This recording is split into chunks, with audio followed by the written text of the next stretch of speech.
आपके दोस्तों प्रतियोगिता दर्पण के सार संग्रह की सीरीज में हम लोग दोस्तों अगले पार्ट की शुरुआत करते हैं।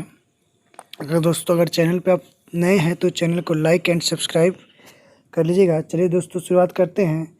पहला सवाल आपको भारतीय इतिहास एवं संस्कृति से दिया गया है।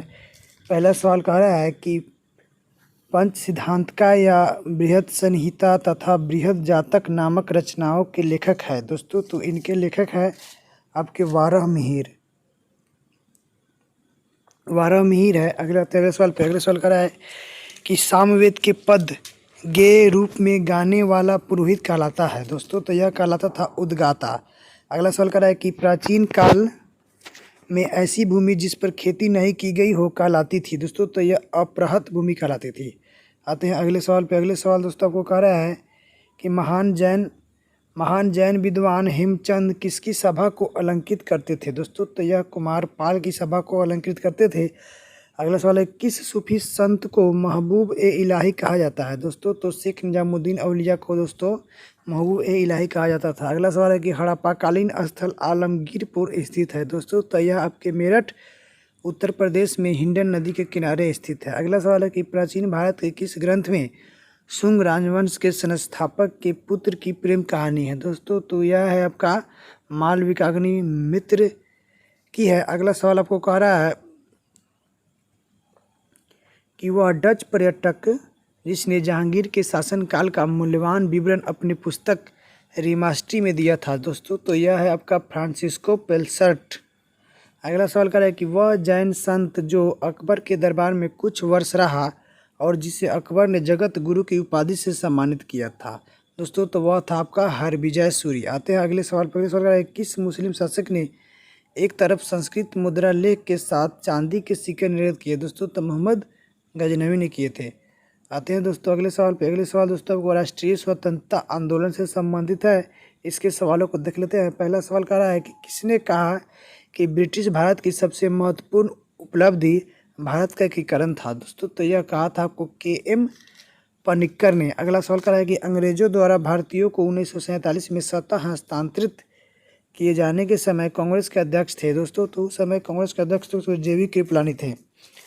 अगला सवाल कर रहा है कि भारतीय स्वतंत्रता संघर्ष के संदर्भ में 16 अक्टूबर 1905 प्रसिद्ध है दोस्तों। तो यह 16 अक्टूबर जो 1905 है दोस्तों, इस दिन बंगाल का विभाजन प्रभावी हुआ था। अगला सवाल कर रहा है कि सांप्रदायिक अवार्ड एवं पुनः पैक्ट में क्रमशः दलित वर्ग के लिए कितनी सीटें दी गई थी दोस्तों। तो यह दी गई थी आपको सांप्रदायिक अवार्ड में दोस्तों क्रमशः 71 सीटें तथा पुनः पैक्ट में दोस्तों 147 सीटें। आते हैं अगला सवाल पे। अगला सवाल दोस्तों को कह रहा है कि किस ब्रिटिश प्रधानमंत्री ने भारत में क्रिप्स मिशन भेजा दोस्तों। तो विंस्टन चर्चिल ने भेजा था। आते हैं अगले सवाल पर। अगले सवाल है किस आंदोलन के कारण भारतीय राष्ट्रीय कांग्रेस का विभाजन हुआ जिसके परिणाम स्वरूप नरम दल एवं गरम दल का उद्भव हुआ दोस्तों। तो यह स्वदेशी आंदोलन के कारण। अगला सवाल कह रहा है कि भारतीय राष्ट्रीय कांग्रेस के लगातार 6 वर्षों यानी कि 1941 से 46 तक अध्यक्ष रहे थे दोस्तों। तो 1941 से 46 तक अब्दुल कलाम आज़ाद अध्यक्ष रहे थे। अगला सवाल कह रहा है कि भारतीय स्वतंत्रता आंदोलन के दौरान प्रसिद्ध कामागाटामारू क्या था दोस्तों। तो यह कनाडा की यात्रा पर निकला एक जलपोत था। आगे आते हैं दोस्तों अगले सवाल पे। अगले सवाल दोस्तों आपका कह रहा है 19 नंबर सवाल दोस्तों कह रहा है कि 1937 में प्रांतों में मंत्रिमंडल के निर्माण के उपरांत कांग्रेस का शासन कितने महीने चला था दोस्तों। तो यह 28 महीने चला था। आते हैं अगले सवाल पर। अगले सवाल कह रहा है कि किसने महात्मा गांधी को आदेशित किया था कि वह भारत में प्रथम वर्ष खुले कांड पर मुंह बंद कर व्यतीत करें। गोपाल कृष्ण गोखले जो कि दोस्तों महात्मा गांधी के राजनीतिक गुरु भी थे। आगे आते हैं अगले सवाल पे। अगले सवाल आपका भारतीय राज्य व्यवस्था एवं संविधान से जुड़ा हुआ है। इसके पहले सवाल को देखते हैं। पहला सवाल कह रहा है कि संसद के 2 सत्रों के बीच अधिकाधिक अंतराल होना चाहिए या 6 महीने का अंतराल होना चाहिए। आते हैं अगले सवाल पे। अगले सवाल कह रहा है कि स्थगन प्रस्ताव का उद्देश्य होता है। स्थगन प्रस्ताव का उद्देश्य वर्तमान अर्थात तत्कालिक संसदीय प्रक्रिया को रोककर अविलंबनीय लोक महत्व के मुद्दों पर चर्चा की जाए। यह स्थगन प्रस्ताव का उद्देश्य होता है। अगला सवाल है कि एक उच्च न्यायालय का न्यायाधीश अपना त्याग पत्र संबोधित करता है, तो यह करता है आपको राष्ट्रपति को करता है। अगला सवाल करें कि केंद्र में द्वैध शासन किस अधिनियम के अंतर्गत स्थापित किया गया था? तो केंद्र में द्वैध शासन की स्थापना भारत शासन अधिनियम 1935 के तहत किया गया था। आते हैं अगले सवाल पे। अगले सवाल आपको कह रहा है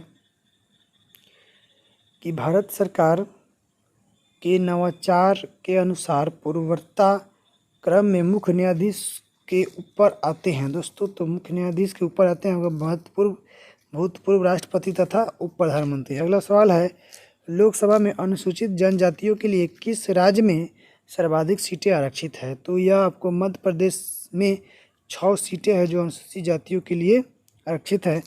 अगला सवाल है कि भारतीय संसद के दोनों सदनों की संयुक्त बैठक की अध्यक्षता करते हैं दोस्तों। तो यह करता है आपको लोकसभा अध्यक्ष। आते हैं अगले सवाल पे। अगले सवाल का है कि भारतीय संसद की औपचारिक स्थापना हुई थी। तो भारतीय संसद की औपचारिक स्थापना 31 मई 1952 को हुई थी। आते हैं अगले सवाल पे। अगले सवाल आपको कह रहा है कि भारतीय संविधान के किस भाग में आपात उपबंध वर्णित है दोस्तों? तो इस आपात उपबंध दोस्तों आपके संविधान के 18वें भाग में वर्णित है। आगे आते हैं अगले सवाल पे। अगले सवाल कह रहा है कि संविधान का कौन सा अनुच्छेद उच्चतम न्यायालय को उसके द्वारा किए गए निर्णय अथवा आदेश के पुनः विलोकन हेतु अधिकृत करता है दोस्तों? तो अनुच्छेद 137 यह प्रदान करता है उच्चतम न्यायालय के लिए। अगला आपका सवाल भारत एवं विश्व के भूगोल से जुड़ा हुआ है। इसके सवालों को देख लेते हैं। इसका पहला सवाल कह रहा है कि वह सीमा जिसके बाहर तारे अतारांकिक मृत्यु से ग्रसित होते हैं कहलाती है दोस्तों? तो यह चंद्रशेखर सीमा कहलाती है। अगला है कि सूर्य और पृथ्वी के बीच की दूरी 1/4 कम हो जाए तो सबसे अधिक संभावना होगी। तो दोस्तों सबसे अधिक संभावना हमारे वर्ष की अवधि कम हो जाएगी। अगला सवाल है कि हमारी आकाशगंगा केंद्र की परिक्रमा करने में सूर्य को समय लगता है दोस्तों? तो यह 25 करोड़ समय लगता है। आगे आते हैं अगले सवाल पे। अगले सवाल दोस्तों कह रहा है कि भारत की सबसे छोटी स्थल सीमा है दोस्तों। तो भारत की सबसे छोटी स्थल सीमा अफगानिस्तान के साथ 106 किलोमीटर शेयर करती है। अगला सवाल है कि भारत की सर्वाधिक लंबी स्थल सीमा दोस्तों? तो सर्वाधिक लंबी स्थल सीमा बांग्लादेश के साथ 4096.7 किलोमीटर से जुड़ी हुई है। अगला सवाल है कि चंद्रमा पर काले धब्बे वाले क्षेत्र यानी कि लूनर मेयर को कहा जाता है? तो इन्हें दोस्तों सी ऑफ ट्रैंक्विलिटी कहा जाता है। आते हैं अगले सवाल पे। अगले सवाल आपको कह रहा है 37वां सवाल बोल रहा है कि दुलहस्ती हाइड्रो पावर स्टेशन किस नदी पर अवस्थित है दोस्तों? तो यह चिनाब नदी पर अवस्थित है। आते हैं अगले सवाल पे। अगले सवाल है कि भारत का सुदूरस्थ दक्षिणतम बिंदु इंदिरा पॉइंट अवस्थित है। यह ग्रेट निकोबार में अवस्थित है। अगला सवाल है कि भारत का सुदूरस्थ पूर्वी बिंदु किविंशु स्थित है। यह आपके अरुणाचल प्रदेश में स्थित है। अगला सवाल है कि रोरिंग फोर्टिज शब्द प्रयुक्त होता है दोस्तों? तो यह 40 डिग्री से 60 डिग्री दक्षिणी अक्षांश के मध्य सशक्त समुद्री हवाएं हैं। आते हैं अगले सवाल पे। अगले सवाल आपको कह रहा है जो पर्यावरण एवं जैव विविधता से जुड़ा हुआ है। सवाल कह रहा है कि राष्ट्रीय उद्यानों में अनुवांशिक विविधता का रख रखाव किया जाता है दोस्तों? तो इन सीटू संरक्षण द्वारा किया जाता है। अगला सवाल है कि विश्व पर्यावरण दिवस मनाया जाता है दोस्तों? तो विश्व पर्यावरण दिवस आपको 5 जून को मनाया जाता है। अगला सवाल है कि पर्यावरण अन्वयन से तात्पर्य है दोस्तों? पर्यावरण अन्वयन से तात्पर्य भौतिक पर्यावरण के एकल या कई घटकों से उत्पन्न अवनत अवस्था से है। अगला सवाल है कि इंतान की राष्ट्रीय उद्यान अवस्थित है दोस्तों? तो इंतान की राष्ट्रीय उद्यान को नागालैंड में अवस्थित है। अगला सवाल है कि रामसर सम्मेलन किसके संरक्षण में स्थित है दोस्तों? तो आर्द्र भूमियों के संरक्षण में स्थित है। आगे आते हैं अगले सवाल पर। अगले सवाल कह रहा है कि एक्स सीटू संरक्षण एक ऐसी प्रक्रिया है जिसके द्वारा वनस्पतियों एवं जानवरों की विलुप्त प्राय प्रजातियों का संरक्षण उनके प्राकृतिक आवास से पृथक किया जाता है एक्स सीटू संरक्षण के तहत। अगला सवाल है कि national bureau of plant genetic resources स्थित है दोस्तों? तो यह आपका नई दिल्ली में स्थित है। अगला सवाल है कि प्रतिवर्ष अंतर्राष्ट्रीय बाघ दिवस मनाया जाता है दोस्तों? तो प्रतिवर्ष अंतर्राष्ट्रीय बाघ दिवस 29 जुलाई को मनाया जाता है। आते हैं अगले सवाल पे। अगले सवाल कह रहा है कि सिगरेट में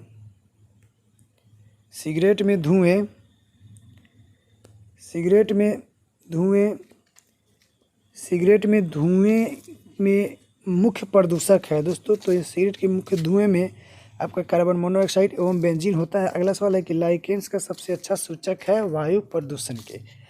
अगला सवाल आपके भारतीय अर्थव्यवस्था से जुड़ा हुआ सवाल है, इसके सवालों को भी देख लेते हैं। कहला है कि पहला सवाल कि वर्तमान में औद्योगिक श्रमिकों के लिए उपभोक्ता मूल्य सूचकांक यानी कि CPI का आधार वर्ष क्या है दोस्तों। तो उसका आधार वर्ष आपका 1982 है। अगला सवाल है कि सशक्त योजना किस क्षेत्र से संबंधित है दोस्तों। तो यह आपका बैंकिंग सेक्टर से संबंधित है। अगला सवाल है कि भारत में वित्त आयोग के गठन का प्रावधान संविधान के किस अनुच्छेद में है दोस्तों। तो इसका वर्णन संविधान के अनुच्छेद 280 में दिया गया है। अगला है कि क्लोज्ड इकोनॉमी से तात्पर्य उस अर्थव्यवस्था से जिसमें आयात एवं निर्यात दोनों बंद होते हैं।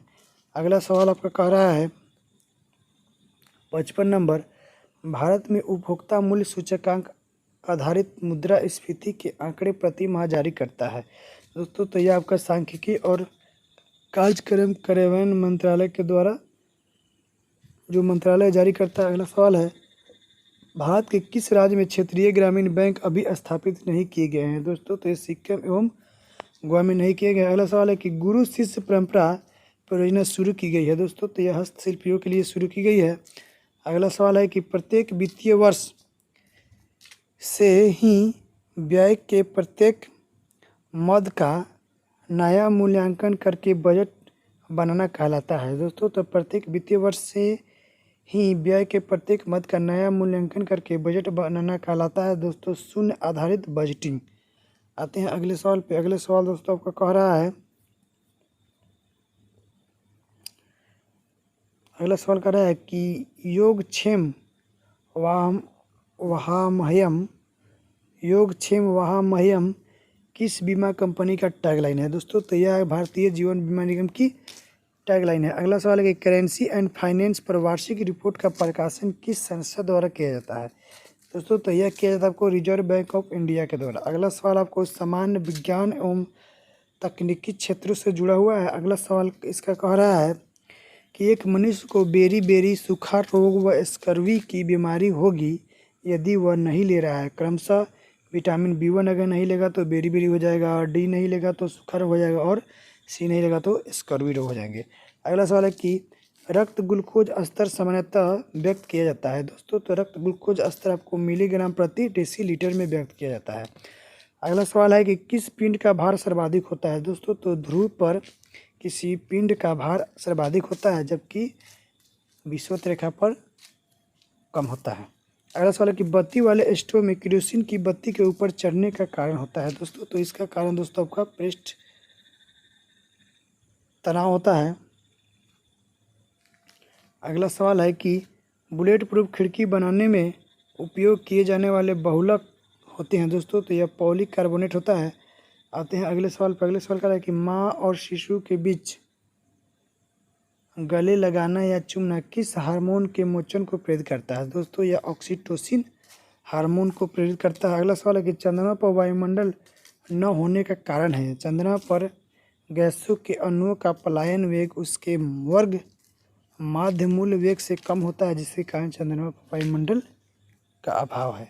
अगला सवाल है कि कम वोल्टेज पर कार्य करने पर विद्युत मोटर प्रायः जल जाते हैं क्योंकि वे अधिक विद्युत धारा खींचते हैं जो वोल्टेज के अनुपाती होते हैं जिसके कारण दोस्तों वो जल जाते हैं। आगे आते हैं अगले सवाल पर। अगले सवाल कह रहा है कि ऐसे परमाणु जिनमें प्रोटॉनों की संख्या समान परंतु न्यूट्रॉनों की संख्या अलग अलग होती है दोस्तों। तो यह समस्थानिक कहलाते हैं। समस्थानिकों में प्रोटॉनों की संख्या समान होती है परंतु न्यूट्रॉनों की संख्या अलग अलग होती है। अगला सवाल है कि AB रक्त वर्ग वाले व्यक्ति को कभी कभी सार्बिक रक्त आदाता कहा जाता है क्योंकि उसके रक्त में प्रतिपिन यानी कि एंटीबॉडी का अभाव होता है जबकि ब्लड ग्रुप O में एंटीबॉडी पाए जाते हैं। अगला सवाल दोस्तों आपका शिक्षा एवं मनोविज्ञान से संबंधित है। इसके सवालों को छोड़ देते हैं, यह सीटेट वगैरह की तैयारी करने वाले छात्रों के लिए इम्पोर्टेंट है। आगे आते हैं दोस्तों 81 नंबर सवाल को संप्रेषण एवं संचार से जुड़ा हुआ है।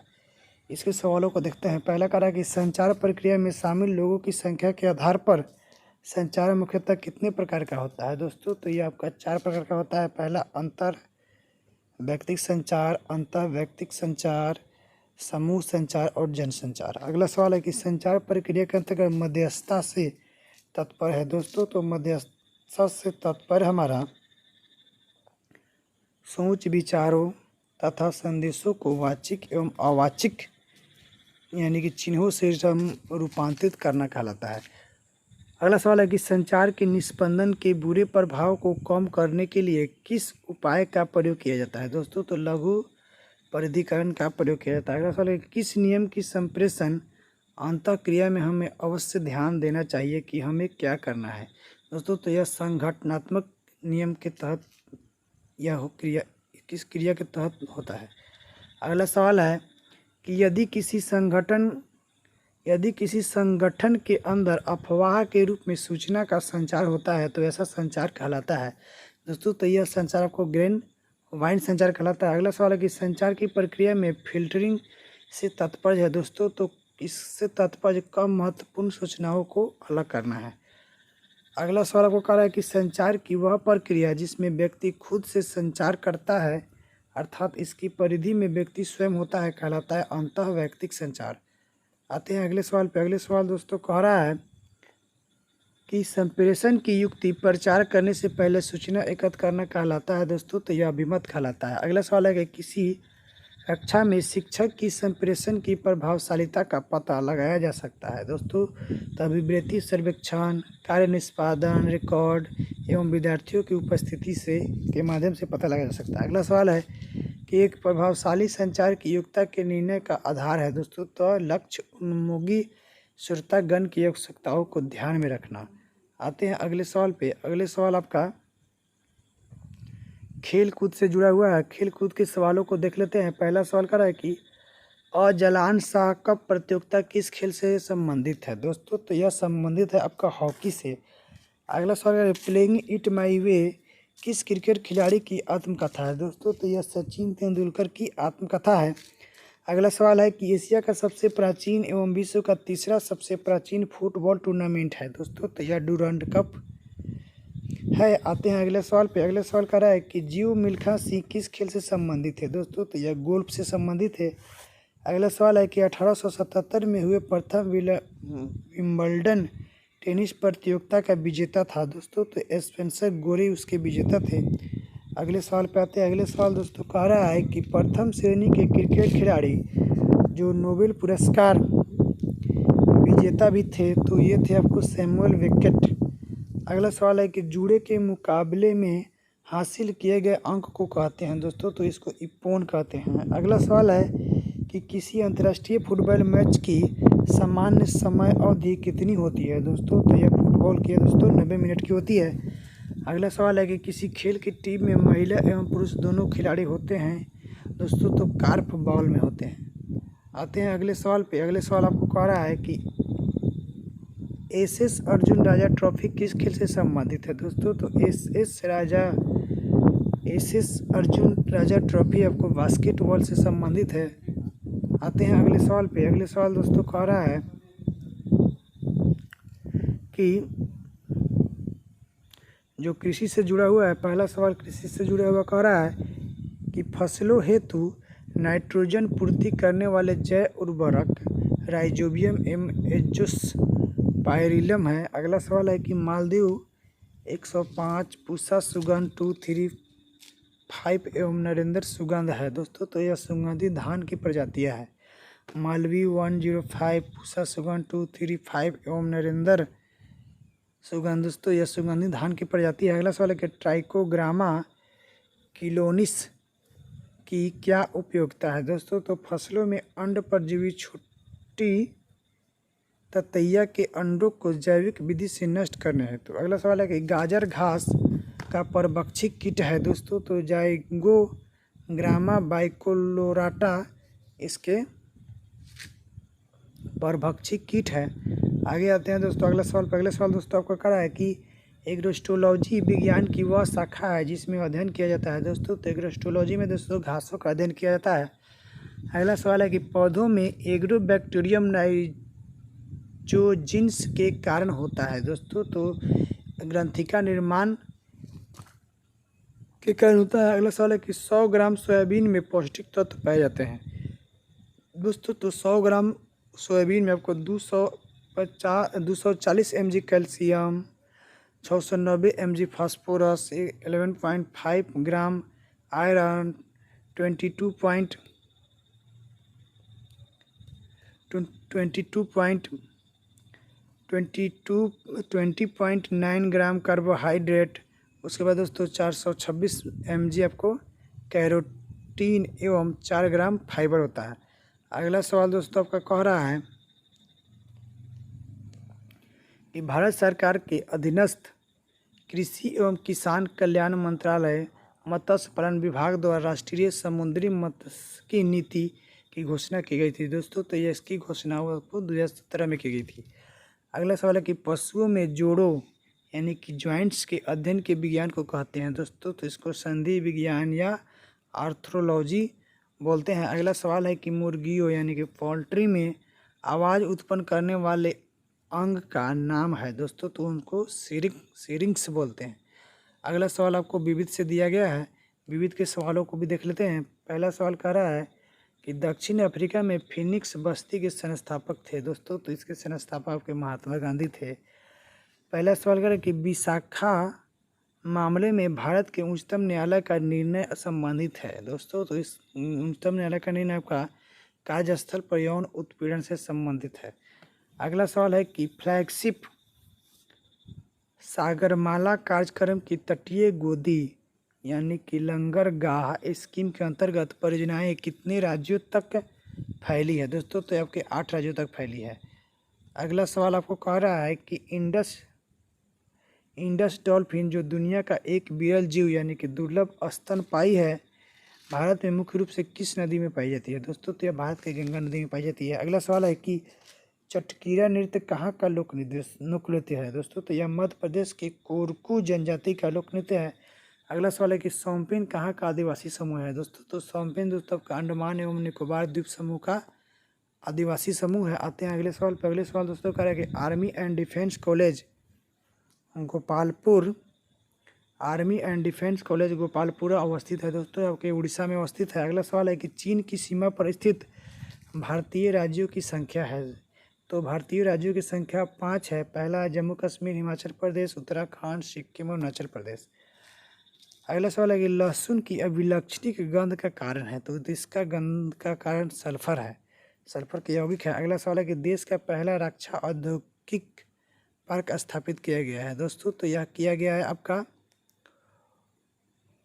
ओट्टापलम केरल में किया गया है दोस्तों। तो इस तरह से दोस्तों यह 120 क्वेश्चन का जो सीरीज था वह दोस्तों ख़त्म हुआ। अगर दोस्तों आप चैनल पे नए हैं तो चैनल को लाइक एंड सब्सक्राइब करना नहीं भूलिएगा। थैंक यू दोस्तों।